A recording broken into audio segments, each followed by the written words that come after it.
తెలుగునాట యాక్టింగ్లో కంచు కోట ఈరోజు కూలిపోవడం జరిగింది భయ్య. కోట శ్రీనివాసరావు గారు ఈరోజు మరణించడం జరిగింది. 750 సినిమాల పైగా నటించి, నవ్వించి, మెప్పించి, మైమరపించి ఈరోజు మరణించినాడు. ఒక విలన్గా, ఒక కమెడియన్గా, ఒక ఎమోషనల్గా తన యాక్షన్ తోటి జనాలకి కనెక్షన్ అయిన క్యారెక్టర్లు ఎన్నో చేశాడు భయ్య. కోట తన నోట వచ్చిన ప్రతి మాట జనాల్లో ఉర్రూతలొగించేది భయ్య. ఒకప్పుడు ఈ తరం వాళ్ళకు అతని గురించి తెలియకపోవచ్చు.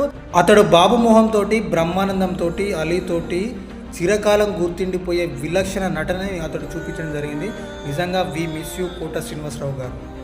తెలుగు సినిమా ఈరోజు ఒక లెజెండర్ యాక్టర్ని మిస్ కావడం జరిగింది భయ్య. నిజంగా తన కెరీర్లో ఎన్నో గుర్తుండిపోయే విజయాలను అందుకున్నాడు. అతడు ఎన్నో గుర్తుండిపోయే క్యారెక్టర్లని తెలుగు ప్రేక్షకులకు అందించిందని చెప్పాలి.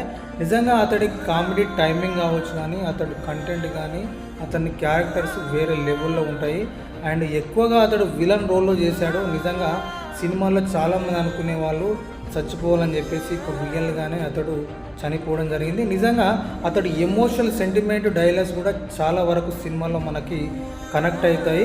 చాలామంది గొప్ప ఆర్టిస్టులు ఖచ్చితంగా ఎప్పటికీ నిరంతరం మిగిలిపోయే వ్యక్తి కోట శ్రీనివాసరావు అని చెప్పాలి.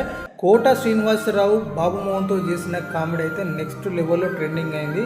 అసలు వేరే లెవెల్లో ఆ ప్రేక్షకులు అనేది వీళ్ళిద్దరు జంట, వీళ్ళిద్దరు కాంబినేషన్ని అందరూ ఆదరించడం జరిగిందని చెప్పాలి. అసలు టైమింగ్ లెవెల్ మాత్రం వేరే లెవెల్లో ఉంటుంది. ఇద్దరి మధ్య సన్నివేశాలు, కామెడీ సినిమాలు చాలా బాగా ప్రేక్షకులను అలరించాయి. అండ్ బ్రహ్మానందంతో కాంబినేషన్లో కూడా మంచి ఖతర్నాక్ సినిమాలు తీసిండు కోట శ్రీనివాసరావు.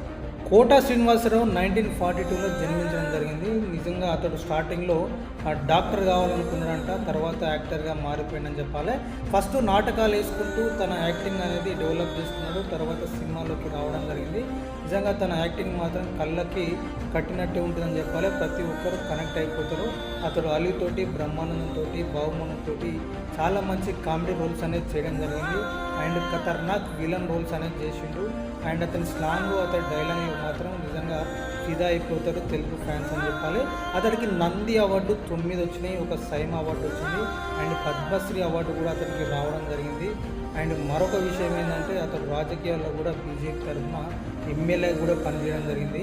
నిజంగా కోట శ్రీనివాసరావు గురించి మాట్లాడుకుంటే చాలా విషయాల్లో తను తిట్ట అని చెప్పొచ్చు. చాలా విషయాల్లో అతడి యాక్టింగ్ కావచ్చు, అతడి పాత్రలు కావచ్చు, చిరకాలం తెలుగు ప్రేక్షకులు మర్చిపోయిన డైలాగులు కావచ్చు, నేమ్స్ కావచ్చు, ప్రతి ఒక్కటి అతడు మిగిల్చిపోయాడు తెలుగు ప్రేక్షకులు అని చెప్పాలి. నిజంగా మిస్ అయిపోతుంది సినిమా ఇండస్ట్రీ. అండ్ అతడి ఏదైతే సినిమా ప్రేక్షకులు కావచ్చు, అతడి ఫన్ని, అతడి యాక్టింగ్ని, అతడి టాలెంట్ మొత్తం సినిమా ఇండస్ట్రీ ఈరోజు మిస్ కావడం జరిగింది. నిజంగా వి మిస్ యూ కోట శ్రీనివాసరావు గారు.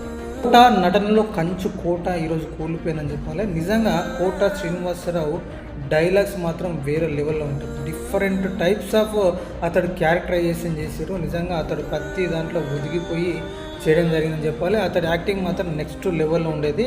అసలు ఈజీగా రియాలిటీగా అనిపించేది. ఆ లెవెల్లో అతడి యాక్టింగ్ మాత్రం సూపర్ ఉండేది. అతడు వేసిన అన్ని వేషాల్లో ఖచ్చితంగా ఎక్కువగా విలన్ రోల్ చేయడం జరిగింది. అందులో చాలా బాగా యాక్టింగ్ చేసి ప్రేక్షకులకి కనెక్ట్ అయిపోయిందని చెప్పాలి. ఈరోజు ఎట్లాగో వృద్ధాప్యం వచ్చింది కాబట్టి ఇక మరణం అనేది తప్పని పరిస్థితిలో అతడు మరణించడం చెప్పొచ్చు.